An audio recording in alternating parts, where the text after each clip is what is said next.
Qarabağ Newcastle oyunda hesab təxmini nədir? 7-1. 7-1 Qarabağ vuracaq yoxsa məğlub olacaq? 7'sinde Nerman vuracaq. Amerikadan gələcək vuracağım.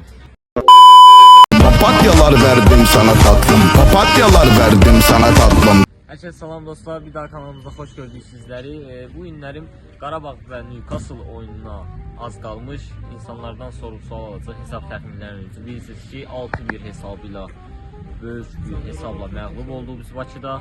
Amma yola devam etmək istəyirik. Çempionlar Liqasında həftənin ulduzu olan Gordon Qarabağın qapısına 4 top vurdu. 6-1 hesabı ilə məğlub oldu.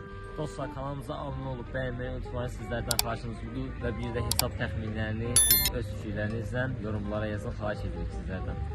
Salam canım. Ne istədiniz? Qarabağ Newcastle-a hesab təxmini. Elə bil 6-1 uduzdu, yəni çox çətin bir şeydir. İnşallah ümidlərimiz onandır ki, böyük nəticələrlə olsun, bizi sevindirsin. Amma Newcastle da elə komandadır ki, qabaqdoluna görə, müdafiə oynayacağına görə bir 2-1, 3-0. Yəni təxmini inşallah Cəfər Quliyevdən bir bal gözləyirəm. Ürəkdə. İnşallah qələbə qazanarıq komandamız.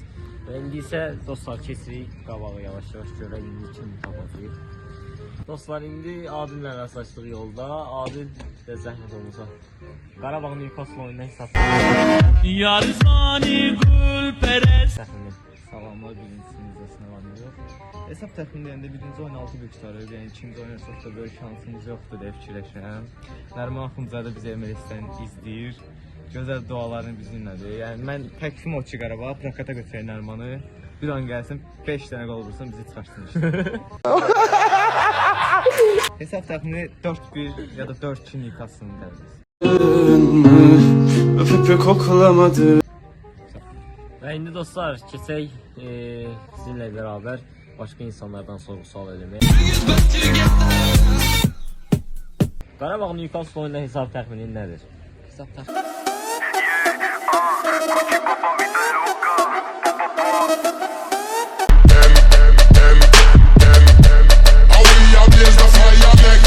Bütün kızlar bende var. Bende para çok var. Başlarsa 3-1 qalıb qoyarlar, Newcastle tutacaq bizi Suarez. Yəni həmişə kimi. Dostlar, bu da deyir ki 3-1 hesabı ilə Qarabağ səfərdə məğlub olacaq. Amma mən öz fikrimi bildirmək istəyirəm. Qarabağ Newcastle oyununda 2-2 bərabəri ya 3-2 qələbə qazana bilər. Və dostlar, indi bir nəfər də tapışıq. Məhəmməd zəhmət olmasa buyur. Qarabağ Newcastle oyununda hesab təxmini nədir? 7-1. 7-1 olacaq yoxsa məğlub olacaq? 7'sinde Nerman vuracaq. Amerikadan gələcək vuracağım. Messi gətirəcək özünə. Buraya komandadan da yəni. Həqiqi nədir hesab təxmini? 7-0 ya 7-1 Məğlubiyyət vuracaq. udacaq. Aşkım çok pardon. Ben düştüm balkon. Və dostlar, indi keçək qabağa.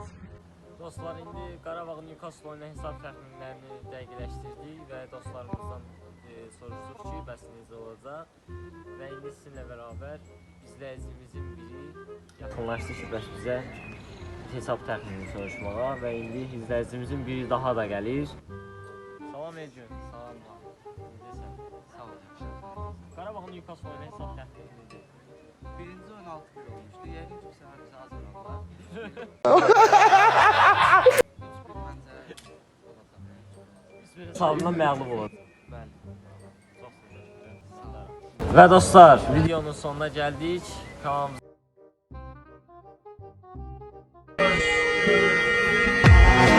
Yarzani gülperestim bak. abunə olub bəyənməyi unutmayın.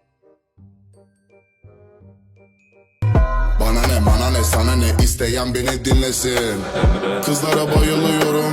Sonra da ayılıyorum. Sizlərdən xahişimiz budur. Təşəkkürlərimizi bildiririk sizlərə.